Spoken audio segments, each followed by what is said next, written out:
Good pass to Bandoja. Bandoja to wings. It's a shot. The goalkeeper will save.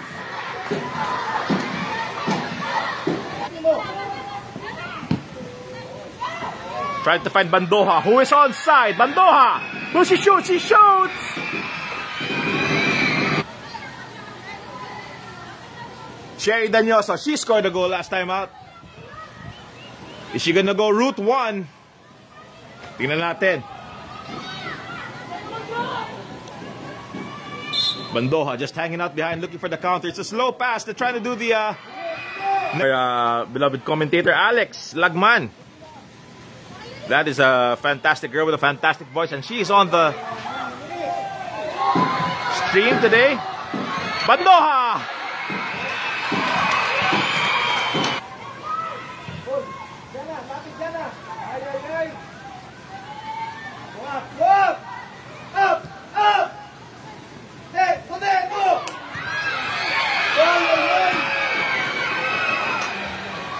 That almost got LaSalle in trouble.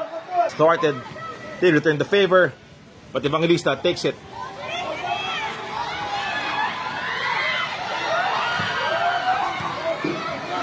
LaSalle clear. Evangelista nicked away. Cup Invitational 2025, where their motto, their theme is that every child does have the right to play. Mga met.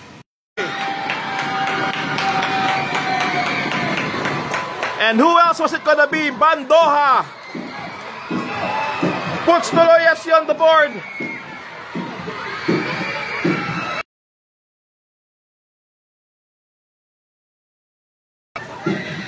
Pino is gonna kick this, and that will go just.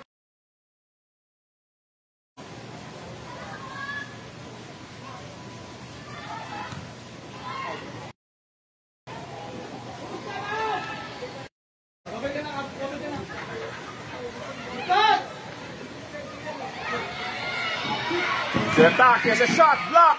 Is there a follow-up? Too far. Bandoja again. Bella Bandoja. Her goal separates the two sides. The effort is attacking now. It's a shot! That's a beautiful goal. Let's LaSalle get insurance. Sorry, Tuloy get insurance.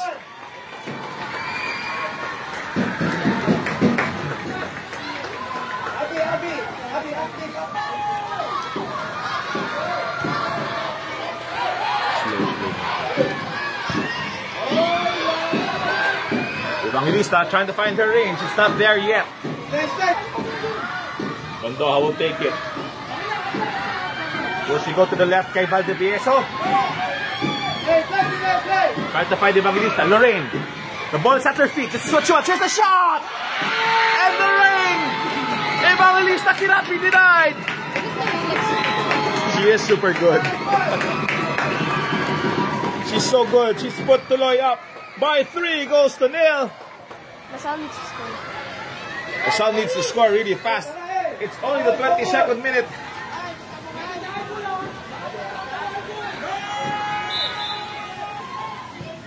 Evangelista battling. LaSalle will hang on to it, take a long shot. Safe hands from the goalkeeper. Second ball! Gayakan is trying to make things happen for LaSalle, pero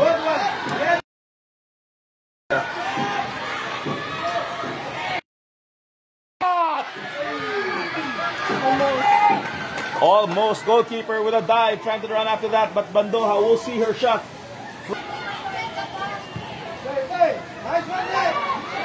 It's a release pass from the talisman, the number 7, the Mercurial. Here's a shot.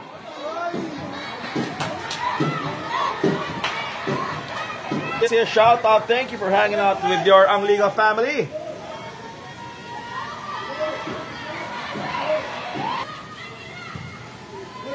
And they're going to find Evangelista. That's a good pass. Evangelista. Oh no! Oh no, that's not what Helena wanted.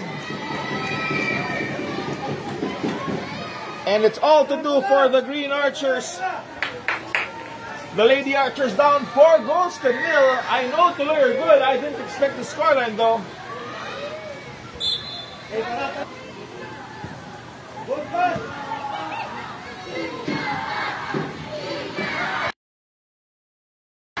Shout out sa'yo, Jun Transporto.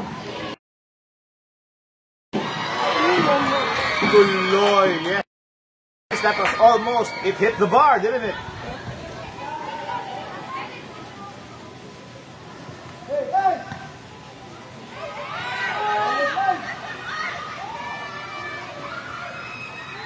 And LaSalle with an opportunity here. There's no keeper.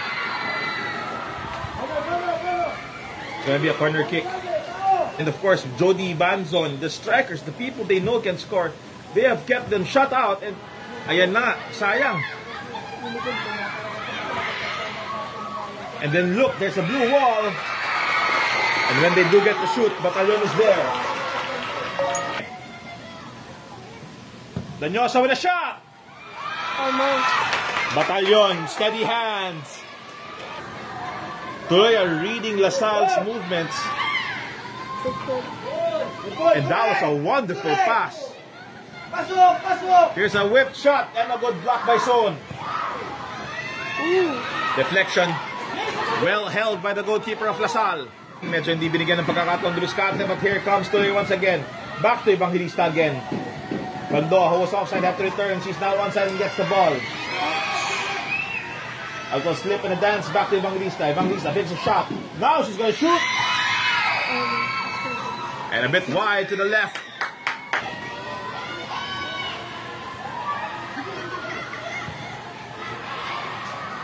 LaSalle! LaSalle! Almost. That's a penalty! Trying to go past Batalyon! LaSalle have scored one in the 44th minute via penalty kick. And there is hope for the Lady Archers.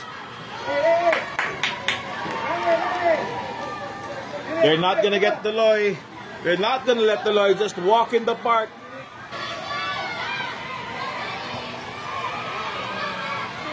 Layakan.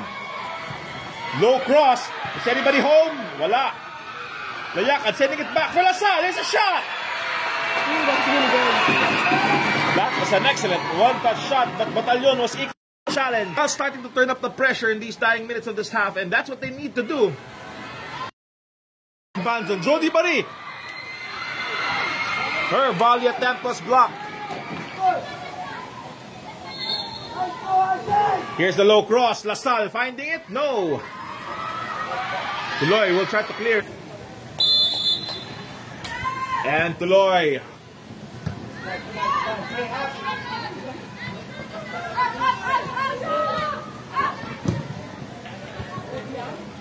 Or try to make it happen.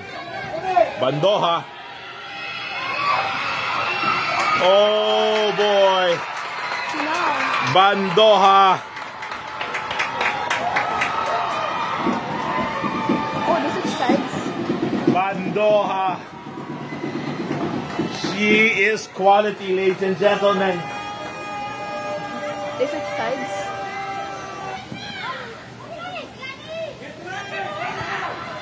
Now it's Bandoha once again with the ball at her feet. 1v1. This time the LaSallian goalkeeper comes out on top.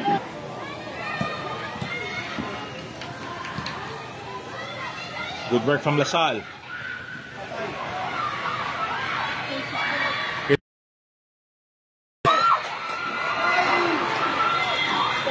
And LaSalle get one back, a much quicker response now.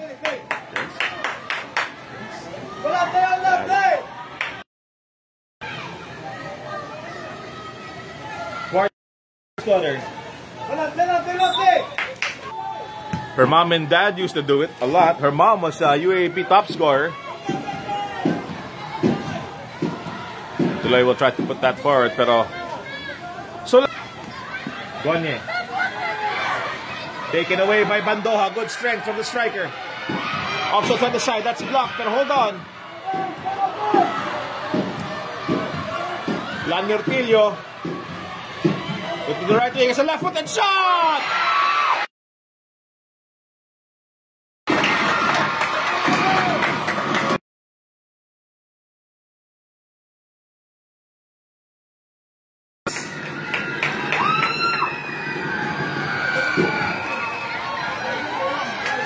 Lazar are unable to stop the bleeding, and Abigail Silatan with her board. Lasal pushing the attack now. Trying to find Tanhanko, but that's been their biggest problem tonight. Aside from these relentless attacks of Tuloy.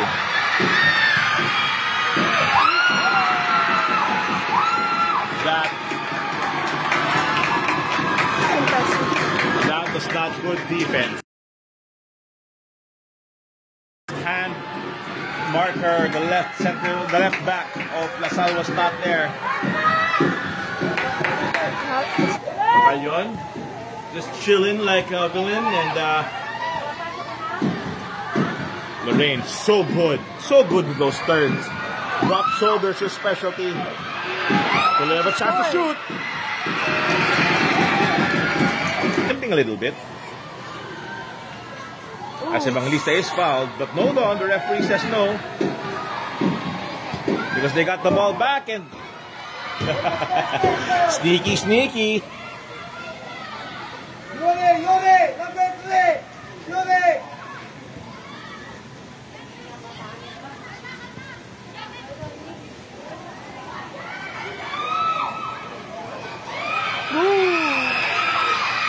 LaSalle! Oh, malas nga naman talaga. Sayang that hit the outer side of the post. Goalkeeper was down. What was that? Sa mga kanya-kanyang bahay, Ateneo leading of course by 3 goals. Omni needing to really put it something, make that happen. Oh no. And that. Oh no. That is Tuloy's number 8. And of those 8, it's been 3 LaSalle errors. That's really impossible. Very uncharacteristic from the Lady Archers. Sometimes you have off days, but you do.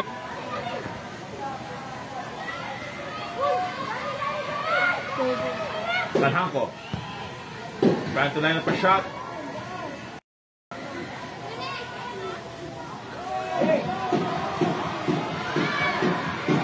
For shout out kay Miss Mary Flores. Evangelista! Is that... Lorraine taking a snapshot. Along with, of course, that every child has the right to play. You should see them, support them in their attack. And hold on, Batalyon is lucky. It hits the bar. Alam mo yun ang mahirap eh. Evangelista now.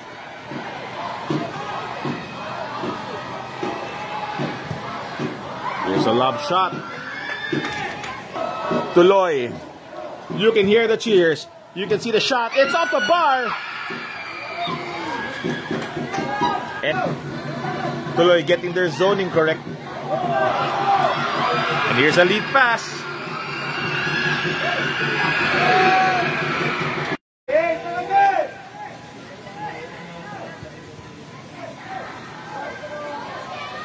LaSalle, they should shoot.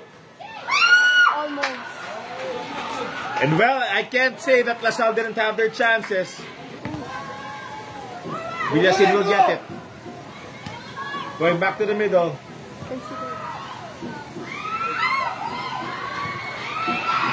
Oh my goodness. Talagang ayaw patalo ni Batalyon. She will collect that on the second attempt.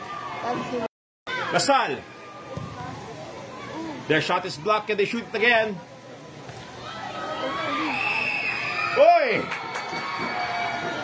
LaSalle just can't buy a goal. Apparently, walang binibentang goal para sa LaSalle dito sa Tuloy. Is this going to be something special? Yes, it is! That's LaSalle's 3rd goal.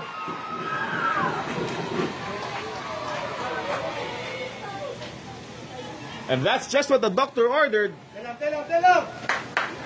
Sino naka-goal for it? Number. Dodi Marie Banzon once again. Here's another free kick. Same area. Batalyon was waiting. Errors that they don't want to make. There's a shot. Rachel will pick that up.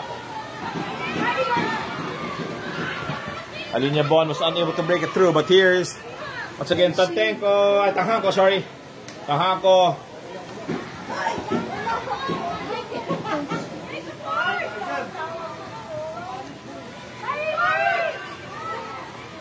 she goes? Here's a shot by Lasal. Hey! Almost back there. That's really good. Good save by Batalyon, but kasi wala na to. I'm sure it's already a win for Tuloy as Balogo. Nakangiti na lang dito. Basta like trying. They're onside. And that's a good. And that's a goal. Number 4 for Lasal. 8-4. Well, I hope they score 4 more goals. Catch up.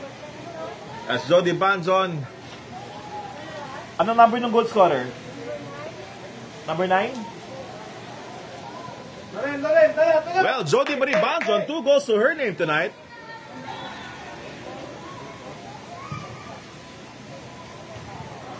Oh, Jody would have had a hat trick. Would have had a goal. The goal just goes down and amazingly bounces over.